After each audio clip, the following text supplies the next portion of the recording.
Sarvamanthan news महाराष्ट्रामध्ये आपलं स्वागत. पाहूयात आजच्या टॉप 10 हेडलाईन्स.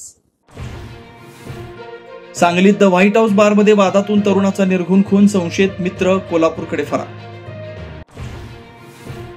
मुंबईतील पोलीस नाट्यानंतर एन्काउंटरवरून आरोपांना उधाण, रोहित आर्याचा एन्काउंटर बनावट, वकील नितीन सातपुते यांचा दावा, संबंधित पोलिसांवर गुन्हे दाखल करण्याची मागणी. नंतर आरोपांचा घमासान, कंत्राटदाराच्या थकीत बिलावरून अमोल कोल्हे सरकारवर बोट, तर केसरकरांनी स्वतःच्या अकाउंटमधून चेक का दिला, सामाजिक कार्यकर्ते विजय कुंभार यांचा सवाल. निवडणूक आयोगाविरोधातील विरोधकांचा उद्याचा मोर्चा अडचणीत, मोर्चाला परवानगी नसल्याची माहिती, विरोधक मात्र ठाम. रुपाली चाकणकर आणि रुपाली ठोंबरेंमध्ये पुन्हा वादाची ठिणगी, माधवी खंडाळकरांना चाकणकरांनी मारहाणीचा आरोप करायला लावला, ठोंबरेंचे आरोप.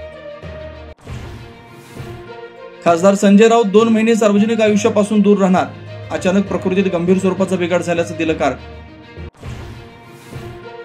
30 जून 2026 पर्यंत कर्जमाफीचा निर्णय घेणार, कडूंच्या आंदोलनानंतर सरकारचं आश्वासन, नागपूर विमानतळावर बच्चू कडूंचं जंगी स्वागताची तयारी. हवा महलासाठी बच्चू कडूंनी गोरगरिबांच्या जमिनी बळकावल्या, प्रतिस्पर्धी आमदार प्रवीण ताडेंचा आरोप, उच्चस्तरीय चौकशीची मागणी. 150व्या जयंती निमित्तानं आज एकता दिन सोहळा, पंतप्रधान मोदींकडून स्टॅच्यू ऑफ युनिटीवर पुष्पार्पण, तर देशभरात एकता दौडचं आयोजन.